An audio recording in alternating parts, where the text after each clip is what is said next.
Hello and welcome to another episode of LiveStyles. This is a real-time live talk show covering everything from entertainment news to the fashion, lifestyle, and beauty world that is going on all around us. My name is Jacy Erin. I am your resident social media influencer, telling you all about the online discourse about some of these things and what is trending in the interwebs. Now, the best part about this show, you guys, it is a live show, so we need your help and interaction from home.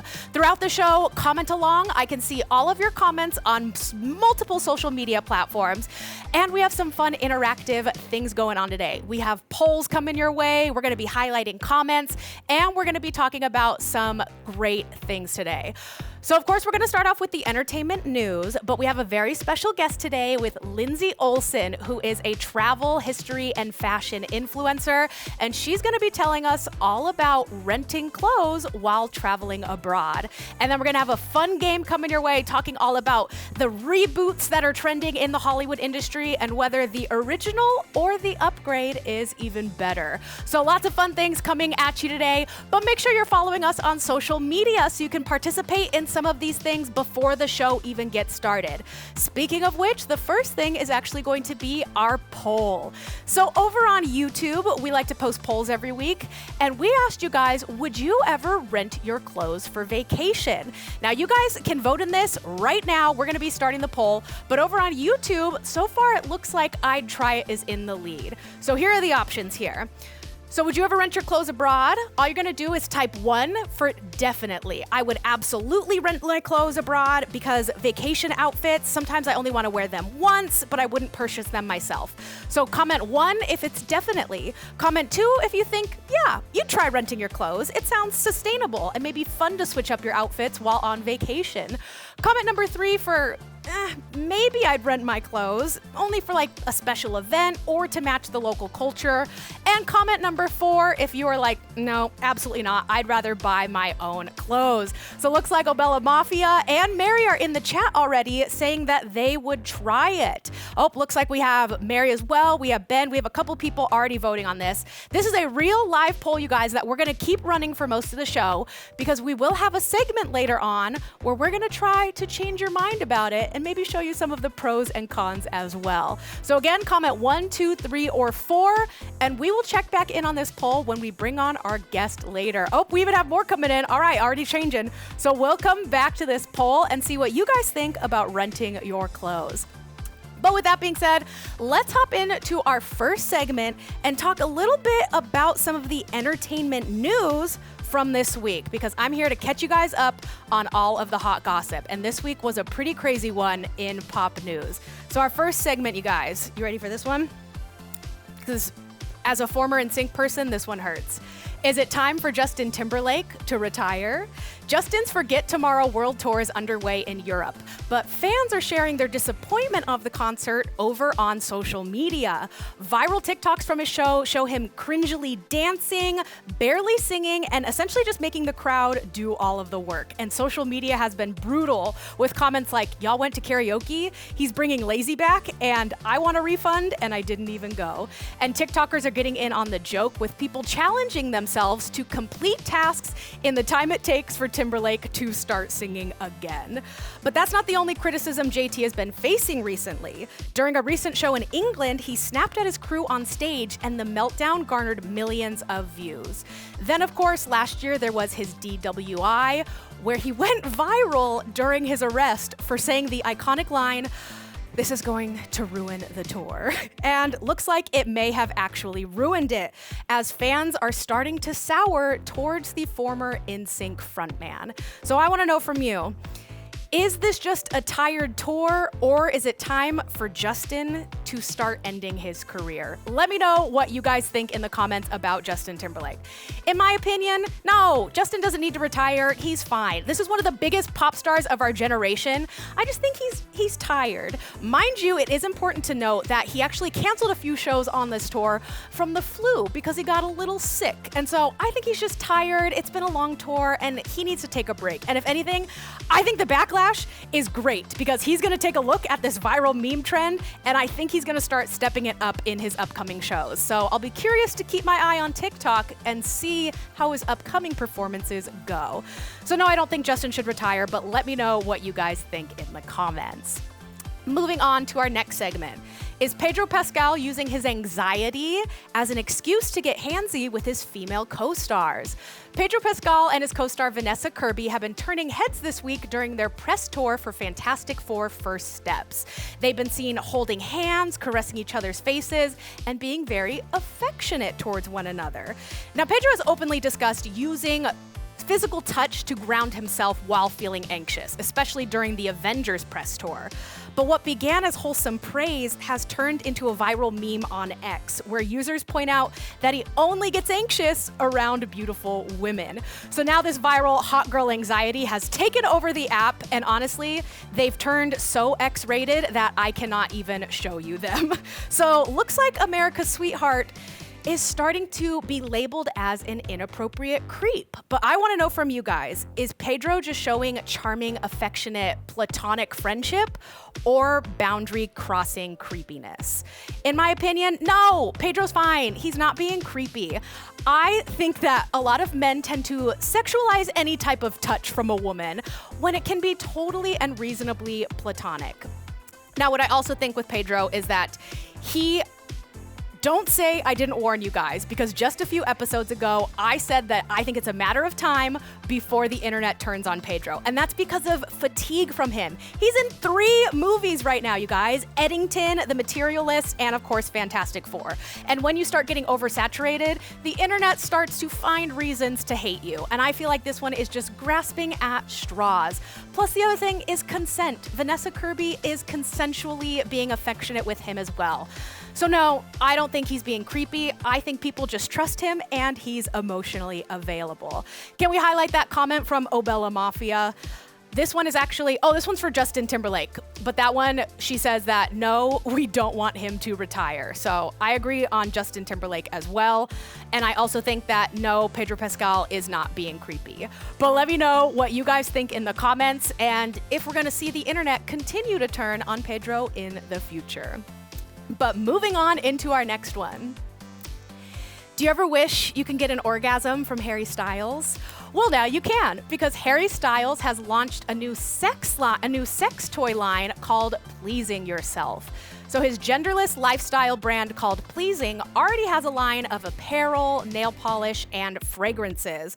But their latest sexy expansion includes a double-sided vibrator and a bottle of lube. In suggestive posts to the Pleasing Instagram, Styles himself invited fans to, quote, please yourself like you mean it, in a sexy voiceover and handwritten note. So these items launched this week, along with limited edition condoms in partnership with Planned Parenthood. And you guys, everything is already sold out, showing that people demand more sex toys from Harry Styles. But I want to know from you guys, are you surprised by this X-rated product launch from a celebrity?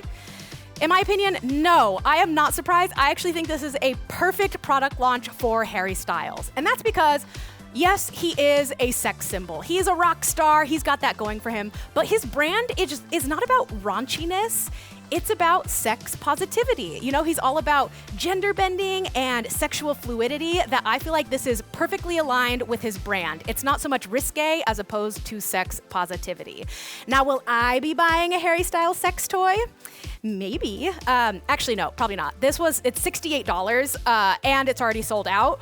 But once they get restocked, I want to know from you guys if you might be purchasing any more Harry Styles sex toys from his collection, because I think the demand is showing that we might be seeing more from this. So let me know of your thoughts on this Pleasing Yourself line. All right, and our last pop news segment. In political news, President Trump has a micro penis.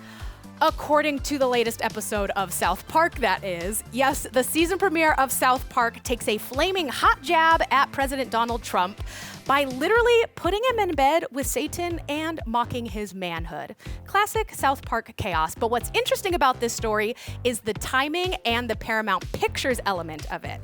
So backing up a little bit, earlier this month, Paramount Pictures actually paid a $16 million lawsuit to President Trump. Then they ousted Stephen Colbert from The Late Show, presumably for his anti-Trump humor. Fast forward a couple weeks, Paramount signed a $1.5 billion deal with the creators of South Park to create 50 new episodes. But get this, 10 hours later, the season premiere episode dropped, and it was scathing against both Paramount and Donald Trump.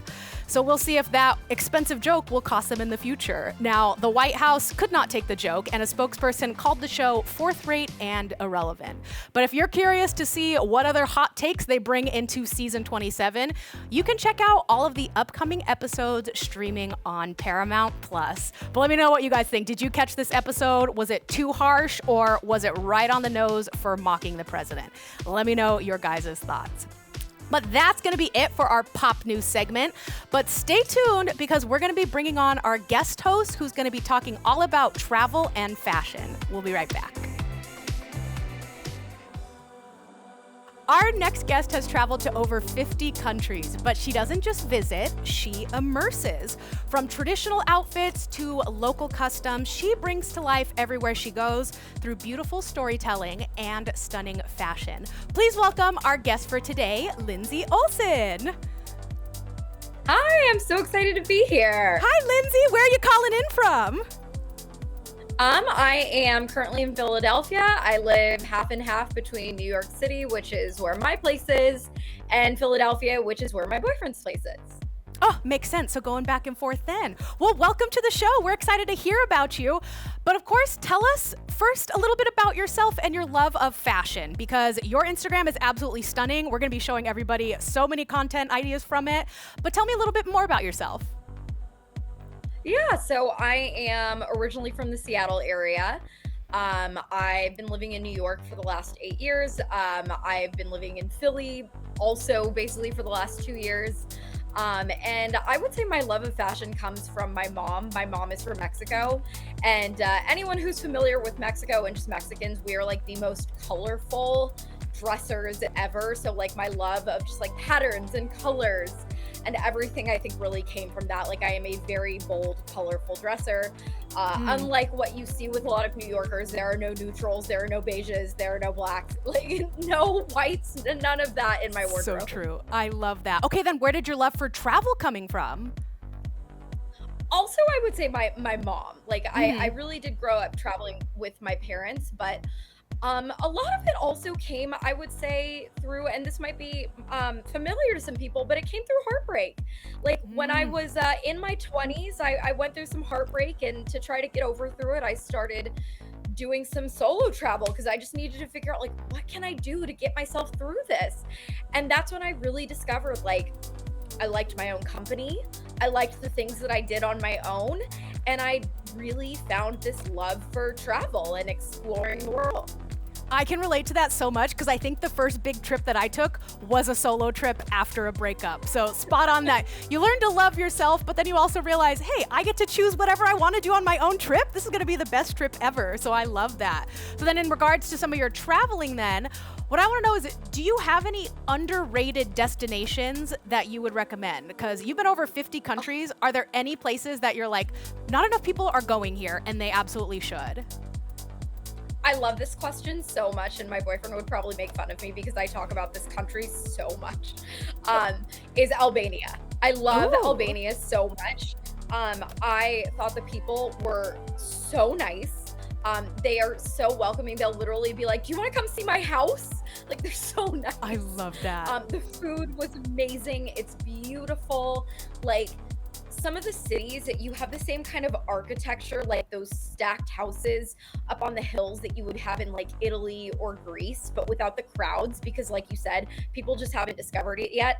I don't know if I should even be telling you guys, because I don't want people to discover it, because I don't want it to get so crowded, but it's so beautiful.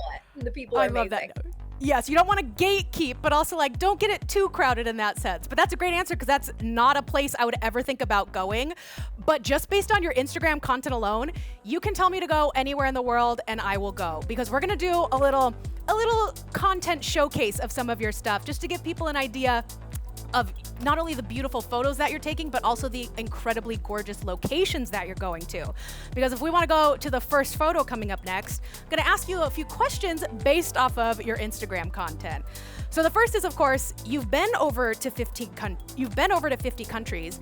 How do you decide which country to visit next? What's your process of picking your next destination?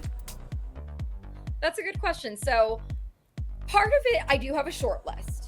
So this year, Tom, my boyfriend, and we went to Romania and Moldova. So Romania, we had been wanting to go to Transylvania. Like, that's something that had been on our list for a long time. We love Dracula. We love the book and the story. And we had wanted to go to like Dracula's castle. So that's something we've been wanting to do. And then Moldova's right next door. It's the least visited country in Europe. So we're like, you know what, let's add that on. But then other is just cheap deals. Like, we're going to Norway in a few weeks because I found $450 round trip flights. Like, you find a deal like that, you jump on it. Okay, that's what I was wondering, if it was like based on what pops up and what just seems like a good idea, but I'm sure you have those everlasting ones of, we'll make this a trip once, you know, some of the deals kind of go by. But a Norway trip, that sounds incredible. And so that one came up because of the deal you said? Exactly. And I want to eventually go everywhere. Like, I wanted to go to Norway. It's on my, pretty much everywhere is on my list. So if a deal pops up to somewhere that I haven't been, like, I'm going. I love that. And Norway sounds beautiful in that case. Our next photo that we have to show from your Instagram. So clearly you visit a lot of museums and historical landmarks during your travels. That seems to be a big, important part when you're visiting. Yes. So how much is the history a consideration in when you decide your itineraries for all of your trips? I'm obsessed with history. Like, I listen to books on history. I watch shows on history. Like, I'm just obsessed with it. There are some specific pieces of history that I'm particularly inclined to. Like, I really love Tudor history. I really love the Romanovs. I'm dying to go to Russia, and like, that's not gonna happen for a long time because I really loathe the guy because he makes it so I can't go. But history factors in the itineraries I make, absolutely. Like, I'm not going to a place without going to museums. I'm not going to a place without learning about the history and the culture. I want to immerse myself in the culture as much as I can. And that's not just history museums, but it's also like ethnographic museums. For example, in Albania, in Romania, there are places that you're able to go where you can learn not just about the history, but about the culture, about how people live, about their traditions. And so I really like doing stuff like that as well. What I also love about your Instagram, you guys have to go check it out. Her captions are so educational and informational. She's not just going to these museums, she is passing along all of the information to you, because as I was just scrolling through your Instagram, I learned so much about Macedonia, like all these different places that history definitely has a special place in your heart, but I also love that you're sharing that as well. And if we want to go to the next photo, one of the other things that you love to share as well is some of the local fashion. So tell us about how much of a consideration the fashion is when you're picking your outfits and traveling. Yeah, so I try to, on most of my trips, to either rent or buy a local traditional outfit. So both of these in the photo, one of these was in North Macedonia, and the North Macedonia one, which is the photo on the left, this one I bought in an antique store. And I will say, when the locals see an American girl interested in their traditional outfits, they are so excited. Like, you can see that it brings them joy, and I think joy that someone so young is interested, because they are so excited to like put it on me and take photos of me in it, and stuff. And then when I walk around in it, because I'll usually wear it to an interesting site or something where I can get a cool photo in it, something immersed, the locals seem very excited to see me wearing it. So in North Macedonia, that was an outfit that's like 100 years old, and I felt really excited and proud to wear it. And I want it to be in a way that's very respecting and appreciative of the culture. On the right, that was the lehenga that I purchased when I was in India, which the lehenga is, I think, a traditional but modern outfit. It's something that you'll see at a lot of Indian weddings, and I think it is absolutely one of the most beautiful outfits any country has. And so I had it custom made when I was out there, and I love my lehenga so much. I wore it everywhere I could in India. I was so obsessed with it. Oh, I can imagine. We're gonna have more fashion and culture questions for you in an upcoming segment.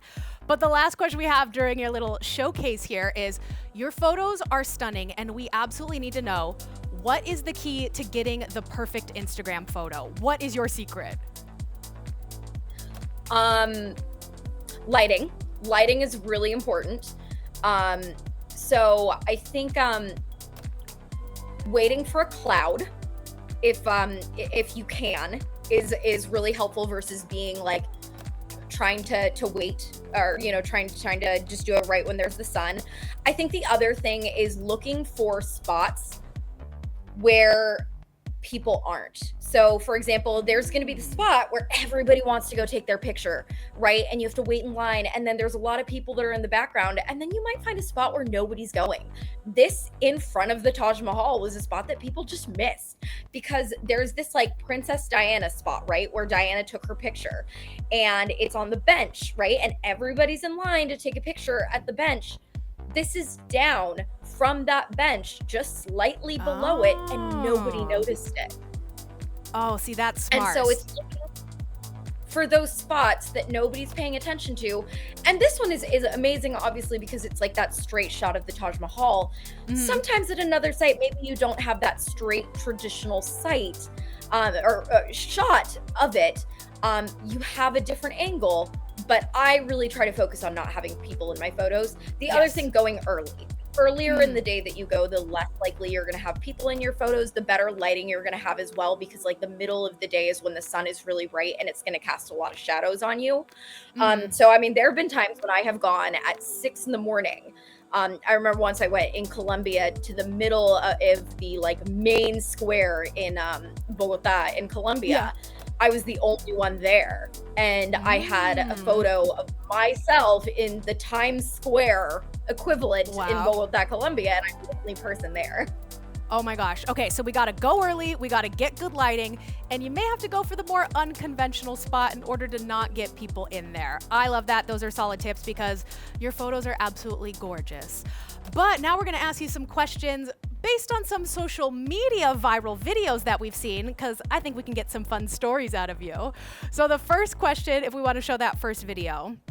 So over on TikTok, Princess Cherry shared that she loved dressing up in some of the local Egyptian fashion while visiting that country. If you could live in any country for the fashion alone, where would it be? India. Ooh, okay, why there? Oh my God, I died for the fashion in India. Like you already showed the picture of the lehenga that I bought, but India, I mean, the clothing is so beautiful. It's actually probably, oh man, now I'm thinking of another country. Shopping in Turkey was also amazing. Okay, ooh, Turkey, best shopping ever, India and Turkey.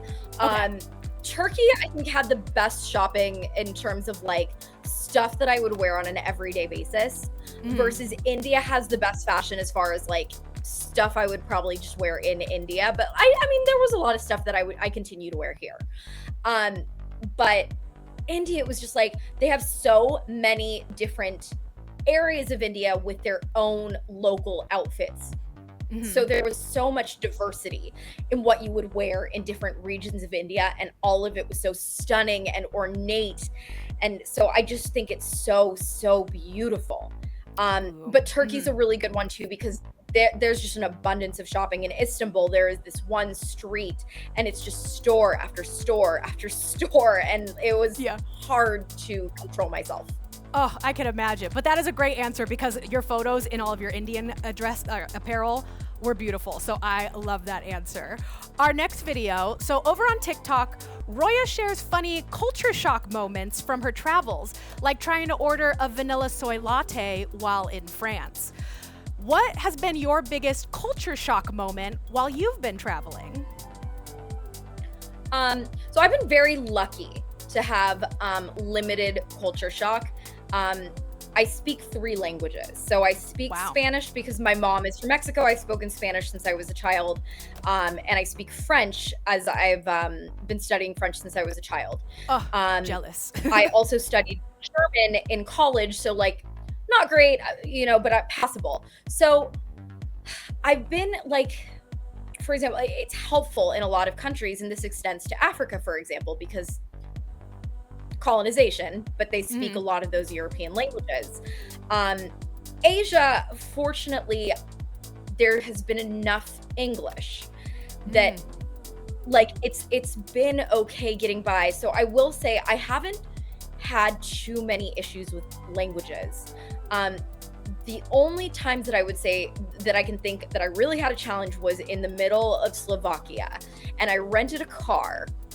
And I was trying to get to this castle, to Bonice Castle, and I realized I probably would need cash because it was in a small town, and this was before Google Translate. I'm by myself in a car in the middle of nowhere in Slovakia, trying to figure out how to ask somebody for an ATM. No one speaks English in the absolute middle of nowhere. And so I would say that was probably the most challenging. That was the first time I was ever in somewhere where there was no English, and it was a language that did not have roots in English, Spanish, French, or German. Oh, I can imagine that would be challenging, especially when you start to panic of like, oh gosh, how am I going to get money here? But you're an expert traveler. Like, none of my languages work. Yes, I was like, wait, I thought I was prepared, like all those years of schooling, but I guess not for that location. But good to know that you haven't experienced too many horror stories out there. So hopefully it encourages more people to I've travel. been very lucky. Good. Oh my God, I love that. Okay, and the last question that we have for you. So over on TikTok, Julia Gal, she's a luxury travel influencer who shares her expensive taste while on vacation, like this luxe hotel in Santorini. What is the best vacation when you're balling on a budget and you can't afford such a luxurious travel vacation? Any destinations you recommend? So, Southeast Asia is a really good place for that. South America is also a really good place for that. Southeast Asia, the flights not cheap, but you can live like a queen once you're there. You can stay in hotels for, I unfortunately don't know what the budget prices are because I'm 36 years old, so I don't stay at like the $10, $20 places anymore. Yeah, you treat yourself. But I will say, but I will say when I was in Cambodia, Thailand, Vietnam, last year, I spent $100 a night, and we had like a private pool. Like we had the nicest places I've ever stayed at for $100 a night. In the United States, that like doesn't even get you a very good place in most cities. So like you can get really, really nice places. And I would say the same for South America. Like in Colombia, my money went very, very far. In Peru, my money went very far. So I would say South America and Southeast Asia are probably the most economic places. Albania was, as I mentioned, Albania and North Macedonia, which I did both of those countries in one trip, were also very affordable.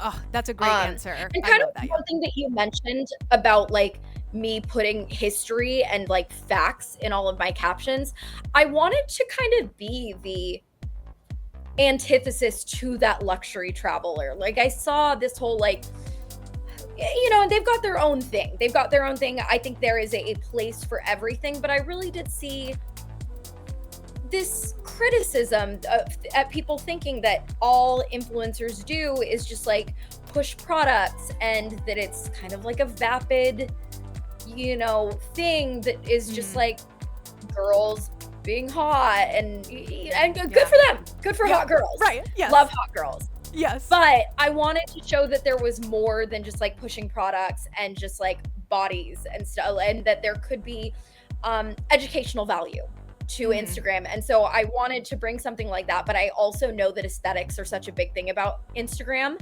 And I noticed that the better my aesthetics were, the more engagement I got and the more interest. And so I figured that if I can make my photos really pretty and if I can put fashion to it, then I can get more readership and I can get more people learning. And so that's what I really wanted to do with my page. I love that because I can so relate in the sense of you got to create the engaging content, but after a while, you enjoy the creative process and you get excited about like, okay, what outfit am I going to wear? Where am I going to like have the photo? But it's to serve the purpose of what your true pillar of your content is, and that is sharing the information of the travel, the history, the culture of the places. And I think that that's such an important thing that you're doing, in addition to having beautiful pictures to look at, because we absolutely do love that. And we're going to get a little bit more into some of the fashion and beautiful pictures that you're taking, because we're going to be talking about renting your clothes abroad. So when it comes to traveling in style, Lindsey Olson is an expert, because she doesn't just pack outfits at all. No. She will dress to blend in based on where she's traveling. So with over 50 countries under her belt, she's mastered the art of respecting local culture through fashion. But now she's sharing the brilliant idea that I don't think enough people are doing, and that's renting your clothes while traveling. So Lindsey, tell us about how you rent your clothes while traveling abroad. Yeah, so there's two different ways that I rent clothing. One is through Rent the Runway. So I have a monthly subscription to Rent the Runway. This is something that I've been doing for years now. I think I've been doing this for 6 or 7 years. So I will kind of vary how many I do depending on like how many trips am I doing? Is it going to be a longer or a shorter trip? But I might vary, anywhere from 7 items a month to 12 items a month. And so I will order the items on Rent the Runway for my trip. And this is really great because I can choose these items based on where I'm going. So for example, when I went to Alaska, I ordered a bunch of coats and sweaters and items that would keep me warm. Which is really great because I've lived in a lot of places. At the time I was in Arizona, I didn't have a lot of coats. And so I can also order, for example, when I go to a more conservative culture. For example, I've been to some places in the Middle East. I'm much more cognizant of ordering things with high necks, shoulders covered, knees covered, things that are respectful. When I go to Mexico or I go somewhere more tropical, I'm much more apt to order really, really colorful things. Think Farm Rio type of brands and stuff like that are gonna have like fruits on them and stuff like that. When I went to Romania, I ordered vampy, dark, stuff like that I was thinking for Transylvania. So I really like Rent the Runway because I can just really feel the aesthetic. Greece, of course, I ordered like whites and blues and stuff like that make me think of Greece. So I love that with Rent the Runway. And it saved me a ton of money because for the subscription, I don't shop anymore. Like I don't regularly buy clothing, I just rent. And so I've saved so much money in the long run because I'm not impulse buying, which is great because I've had a problem with impulse buying. Oh my God, same. So I used to do Nuuly. And it's so funny because when I was going through your Instagram, you have so many outfits that I've rented for vacations before, specifically Farm Rio, because I love their style and their pops of color. Yes. This is Farm Rio rented that I have on right now. Yes, I was going to ask because it looks so spot on. But I love what you're saying in the sense that... And I've recognized girls on the street and been like, did you rent that from me? Yep. And it's so true. But it's also so true in the sense that yeah, you're paying a monthly subscription, but you're saving money, because I have the same problem that I like a little retail therapy, and I was spending money on outfits for a vacation, wearing it once, and then just donating it to Goodwill a year later when I never wore it again. That it made so much more sense to rent my clothes for those trips where I wouldn't necessarily buy it for it, you know, in that case. And it's bad for your wallet, and it's bad for the environment. And that, I think, really, really, like, as I got older, started to really dawn on me, is like the fast fashion is so bad for the environment. I was seeing photos of all of the discarded clothing in like the Atacama Desert and stuff like that, and it really upset me. And then I was like, I don't want to be a part of this. Yes. But anyways, getting back onto the second part of renting. So one is the Rent the Runway, and that's where I prep all of the clothing in advance. Okay. But then there are many, many countries where you can rent local traditional outfits. So like you had shown a picture that was from India. And that was one where there was just a man at that site who had a bunch of outfits that you could put on to take photos at that site. And I loved that outfit. It was so pretty. It was at a Stepwell. This one was in Albania, and this was at a store that just did rentals. And this is in a UNESCO heritage site town. So like a very cute, historic, traditional type town. And so especially when you go to those UNESCO heritage types of sites that are, you know, known for tourism, you might find these kind of places where they will rent you these traditional type of outfits. So I do my best whenever I travel to take at least one photo in some type of traditional outfits. I found this especially easy to find this in Thailand. They had them everywhere in Thailand. Like when you go to temples, they have lots of outfits that you can rent, and they're so pretty. I love the traditional Thai outfit. I was able to do this in Cambodia. I was able to do this in Vietnam. When I went hiking at this one mountain, and I wore the most gorgeous outfit. It came with a hairpiece that was like braided into my hair, and it was so cool. And I was at the top of this mountain called Dragon Mountain in this like amazing like wool, like kind of, it was so cool. So I love renting the traditional outfits, and there was just a stand at the mountain where you could rent it. So I love doing that, and it's cool. Locals, I always think, like, I kind of wade back and forth between myself with, like, is this cultural appropriation? Is this weird that I'm, you know, a white, I mean, I'm Mexican, but like I'm a white girl. Right. American, yeah. Yeah, but I'm like a white girl doing it, but like the locals seem to really like it. Like, you know, and I'm not like profiting off it. I'm just doing it because it's really pretty, and I really like sharing it with the world. And the locals do seem to really like it. Like they really do smile at you, and they do seem to like seeing foreigners appreciate their culture. That's amazing, because I feel like what you described is not cultural appropriation, but a cultural appreciation, especially because you are taking the steps to learn about the culture, to learn about the importance of all of it, and share that wisdom with your followers as well.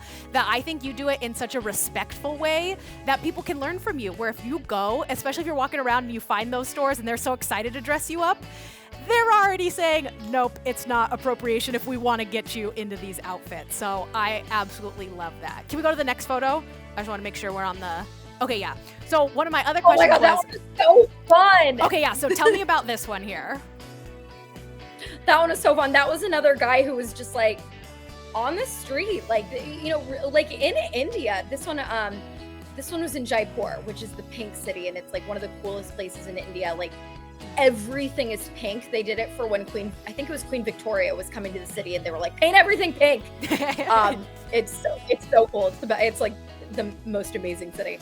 But this was just another guy that was just like on the side of the street, and he had a bunch of outfits, and you just give him some money and he'll let you dress up. Okay, that is so helpful to know. Yeah, because I was gonna say that. Yeah, I wasn't sure if you like do your research and go to a store and rent them out, but it sounds like you can actually stumble upon renting your clothes pretty easily.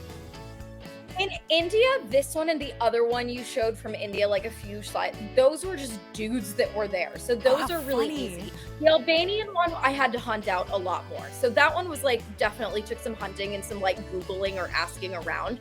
So it really depends. Same with, I think Cambodia, we had to kind of hunt around, versus again with Thailand, lots, like super easy to find them. Romania, I didn't find any. Okay. Actually, no, you know what? At the very end of Romania, I did end up buying some traditional outfits, but they weren't like, it was more like Romanian, like woven outfits. Like it was, but it wasn't like the traditional cultural outfit. It was just like, you can tell this is like a Romanian, you know, design. Mm-hmm. But like, I didn't find anything that was renting like a, you know, like there was one that you could buy and it was very expensive. And I was like, well, I can't keep buying really expensive cultural outfits that I only wear once. Right. But then let me ask this, if we want to go to the next photo. So let's say you've rented the clothes and you've fallen in love with them, or you're just out and about shopping. Do you also purchase some of these cultural items for yourself? Yeah. So as I mentioned, like Rent the Runway has saved me a ton of money because I don't shop very much anymore, especially in the United States. But I do let myself shop when I find something amazing when I'm traveling abroad. So for example, this dress, I thought it was so cool. It was unique. I'd never seen anything like it. It has like a whole medieval battle going on it. And then I was wearing it when I went to this castle, or this fortress. This was the fortress of Skanderbeg, who was is this Albanian icon who basically prevented the Ottomans from taking over Albania at the time, and like basically prevented the Ottomans from like getting to Rome, and like that's part of the reason why like Islam didn't come further into Europe. Like Europe could have been even more Islamic. Like obviously the like Albania is an Islamic country. They eventually were conquered by the Ottomans, but it's possible that like the Ottomans could have gotten further into Europe, but Skanderbeg, along with like Vlad the Impaler and like a bunch of guys, they like kind of stopped them. And so I'm in Skanderbeg's fortress, and this picture behind me is of one of those battles, and I'm literally wearing a dress with like a battle, and I thought it was so cool. But yes, I saw that dress. The funny thing is it's labeled Dolce & Gabbana. It is not. It's a not. That's just the label, not actually the brand. Not the brand. It cost me like $50. Oh my gosh. I was like, then you got a great deal on Dolce & Gabbana if that's the case. But also $50 for this dress is also insane. It's this gorgeous. Is stunning. I love this dress. This is one of those things that you have to buy. You absolutely, especially when it's like a one of a kind piece. You're traveling abroad. It has that story, that sentimentality, but also it's that gorgeous. No, I stand behind that decision. That's the time where it is okay to do some retail therapy. So good to know that even when you do rent, you still can treat yourself every now and then, especially when it comes to appreciating some of the local culture. So I absolutely love that. We did have a couple of questions from our social media comments. So Obella Mafia over here on YouTube asks, did you like the quality of clothing in Turkey and India? So you mentioned that those were two of your favorite fashion places. How was the quality of the clothing there? I think like any place that you shop, you're going to see a variation, right? So like there was a dress that I got in India for like $2. Mm-hmm. Obviously not the highest quality that you're going to see, but then like the lehenga I got cost me like $500. Like, but it was a one in a lifetime kind of purchase. And like, I have a friend who's Bangladeshi. Like when she gets married, I'm going to wear that lehenga to her wedding. Oh yeah. Pays for itself. And I wore that lehenga multiple times throughout India. Like that is one of the highest quality items I've ever purchased. Same with other outfits that I bought.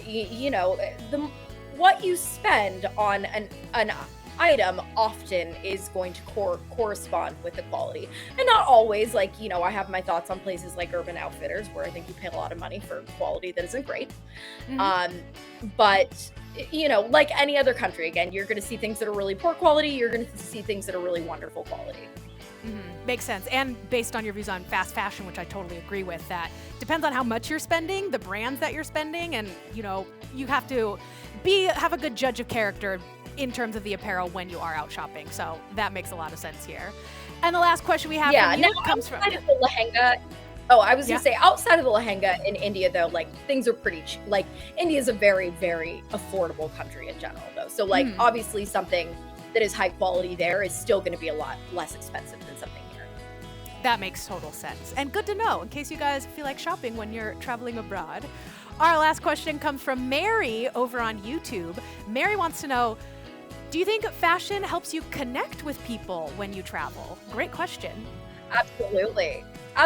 I think when you're wearing a statement piece or something interesting, it makes people much more likely to come up to you and like talk to you about your item. Also, I normally have green hair extensions. I just took them out because it's miserably hot this summer, so I don't want them right now. But I normally have the green hair extensions, and I get a lot of attention, especially in other countries, because like they don't really see that very much. I would say that's a lot more of an American thing. In India, people ask to take, and that's also like an American thing. Like I think they just do it with a lot of white foreigners in particular. They all want to take pictures with you. I had a group of like 20 people that literally were like from way across like a lake, were like, hi. And they followed me all over, and they were like, can we take a picture with you? Can we take a picture? And it's like, it's endearing. And you're really like, sure.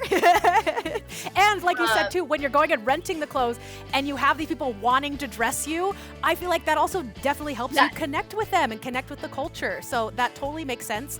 How fashion can help you bridge that gap in connecting with the local culture, sounds like. Yeah. And when you're going out and about and you're wearing a local outfit and they can tell you're not from there and you're wearing their local outfit, it starts a conversation. I had a little girl in Albania when I was wearing that Albanian outfit that you showed, and she just came up and gave me a hug. Oh my gosh. That is so heartwarming. I love My that. mom got the cutest picture of it. Yeah, okay, good. As long as you got a photo of it, because that's just too cute to not share. I love that. Well, Lindsey, thank you so much for sharing all of your wisdom and sharing some of your content with us. So you mentioned that your upcoming trip is to Norway. When is that going to be? Yeah, so I'm going to Norway over Labor Day weekend. Okay. So coming up soon. So to everybody watching at home, make sure to go follow Lindsey on Instagram, because I imagine we're going to be getting some content from that trip. Can we look forward to that, Lindsey? Yeah. Okay. Absolutely. And shout out to my boyfriend Tom, because he's my photographer and he does a great job. Oh my gosh. Tom, chef's kiss. The composition, the photography. He knows to wait for the cloud with the lighting. So send my kudos to him. He knows to wait for the cloud. He knows. You've trained him well. He is a great Instagram boyfriend. So grab your Instagram boyfriends and travel, and make sure you're renting your clothes abroad. And if you're not ready for that trip, at least go follow Lindsey for some inspiration and beautiful photos. But Lindsey, thank you so much for joining us. We'll follow you on social media, and I'll be talking to you soon. But thanks again for joining us today. Thank you. This was a blast. I'm so happy I got to join you today. Yes, I know. It's so nice talking to you virtually and all that. But to our viewers at home, stay tuned, because we have one last game coming your way for this show. So we'll be right back.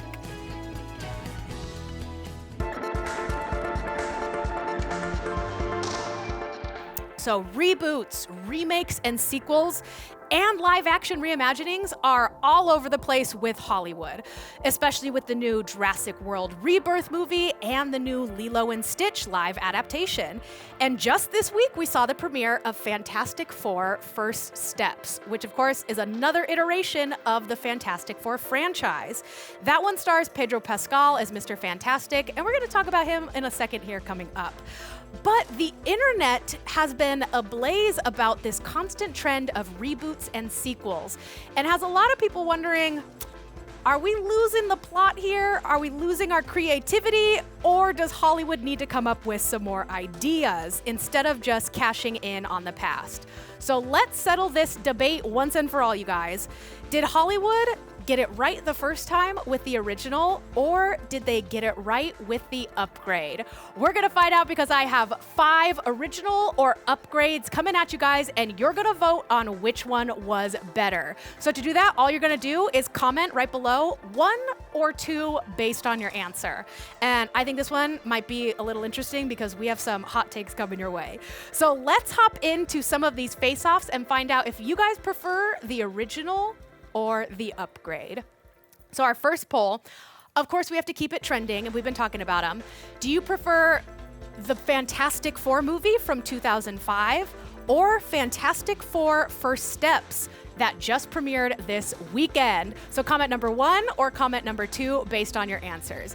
Now, if you haven't gotten a chance to see the new Fantastic Four movie starring Pedro Pascal and Vanessa Kirby, go see it, because the reviews are wonderful. What I think is cool about this movie is that it has a retro futuristic feel to it, as opposed to a traditional superhero movie like the original one.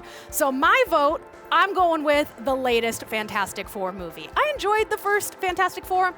We are not going to talk about the one that they made a couple years ago with Miles Teller. That one is not even on my radar in the sense of it being included in this. So we're gonna go with these 2 Fantastic Four movies. So you guys got 5 seconds left. Get your comments in. I see Julie in the chat. I see Obella Mafia. We see Danielle, Christina. Looks like you guys prefer the 2005 Fantastic Four. Maybe because you haven't seen the new Fantastic Four yet. That is currently out in theaters, so go check it out. And if you guys are watching from at home on TikTok, on Instagram, comment down below which one you guys prefer. I'm surprised by that one, but it gets even crazier. Let's hop into our next poll. Our next face-off for original or upgrade. Which is the better movie, Shrek 1 or Shrek 2? Now, this is a classic sequel, and possibly the best sequel that's ever been made, according to the internet. So go ahead and get your comments in, you guys. Comment 1 or 2 if you like Shrek 1 or Shrek 2. My answer, I think Shrek 1 was a perfect fairy tale. I think Shrek 2 was a perfect fairy tale with a banger soundtrack, with a cat and a sword, and with a fairy godmother serving vocals. Fun fact, I sang Holding Out for a Hero in my high school show choir concert because that's how much of an impact Shrek 2 made. But of course, you can't go wrong with the original that started the whole franchise and spanned almost too many movies, especially because Shrek has a new reboot coming out next year as well. We'll have to see how that one goes, but get your answers in, you guys. You guys disagree with me, and you think that Shrek 1, the original, nailed it, and that the upgrades aren't as good in comparison. Interesting. I thought Shrek 2 would win that one because over on TikTok, it seems to be a consensus that Shrek 2 is the perfect sequel. So if you're watching this from home, comment down below what you think is the better Shrek of these two. I like you guys. You stick with the originals, but this one might cause a little bit of debate here because in our next head-to-head face-off for original or upgrade might cause some discourse here. So who is your Spider-Man? Number 1, Tobey Maguire, or number 2, Tom Holland?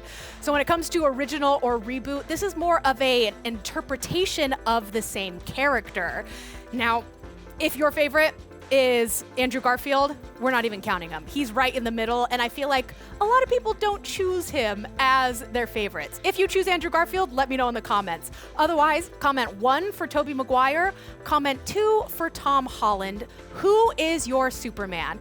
Now for me, it's tough. So with Tobey Maguire, I feel like he was serving existential dread, and he was serving the trauma that is involved in his character. His little emo dancing haircut scene almost loses it for me. That one was almost unforgivable. So I love his interpretation, but I think Tom Holland nails the youngness of the role. Tobey Maguire kind of looks like he already has a 401k and a mortgage, whereas Tom Holland looks like a real high schooler. For me, I would go number 1, Tobey Maguire. Oh my gosh, that one went back and forth, but this one is a tie. Tom Holland almost had it, but the reviews are split. We got Mary, we got Margaret, we got a lot of people in the comments here. You guys are evenly split. Can't decide between Tobey Maguire or Tom Holland. So you guys watching at home, watching this on TikTok, let me know what you think. And comment if you think it's Andrew Garfield, Or, I also think, what's his name? Miles Morales from Spider-Verse. Kind of interesting here. But that also goes to show that Hollywood tends to recycle a lot of their ideas and use the same character over and over again. And we definitely see that with superheroes, but I want to know who the best Spider-Man you guys think is. All right, into our next head-to-head face-off for original or upgrade. So far, all of the OGs have been winning. So let's see if any of these upgrades can take over the lead in your guys' opinion. All right, so this one isn't quite a sequel or a reboot. It is a cross-medium adaptation for The Last of Us. So comment number 1 if you prefer the video game of The Last of Us, or comment number 2 if you prefer the HBO hit TV show The Last of Us. Now, a lot of people haven't played the video game, but let me tell you this. I have a funny story. So I used to date a Twitch streamer, and I would pop in on his stream to show my support, and he was playing through The Last of Us when it came out. I was enthralled because that video game plays out like a movie. You don't even realize that you're watching a video game. It is so cinematically beautiful that when the TV show came out, I didn't feel inclined to watch it because I was like, oh, I already know what happens. I already kind of watched it as a video game. And I thought that was so cool that the video game itself was such a beautifully cinematic masterpiece. But let me know what you guys think. What is the better Last of Us, the video game or the TV show? And this is another one that is evenly split down the middle. Looks like we have some video gamers in the chat, as well as some HBO Maxers as well. This show was absolutely beautiful. It, of course, got rave reviews. It is a huge show for HBO Max. But if you like your video games, definitely play through this one because I think it will not disappoint. Oh, you guys are still voting. Oh, there's still some discourse here, but that poll is closed. We're going to call it a dead even tie. So the original is still as good as the upgrade. Those two still hold up. But our last head-to-head face-off, I'm curious. I'm so curious to see what you guys think because this one is a reimagining or could also be seen as a prequel. So which one is better, The Wizard of Oz or Wicked? And I'm talking about the latest movie, Wicked. We can also include the Broadway play, but which one is better? Now, if you guys know me, you know what I'm gonna say. I've seen over 100 musicals. Wicked is my life. I've seen it, I think 5 times. My mom has seen the Wicked stage musical almost 15 times. That's 1-5. That's how amazing this show is. But what I love about Wicked is that it's a modern reinterpretation of it. And you go in expecting glitter and you come out questioning the good and evil in human nature. Now, of course, we can't discredit The Wizard of Oz being the first color movie as well. And if we were to go anthem for anthem, you know, Somewhere Over the Rainbow is so iconic, but Defying Gravity, that's an anthem. That gets me going.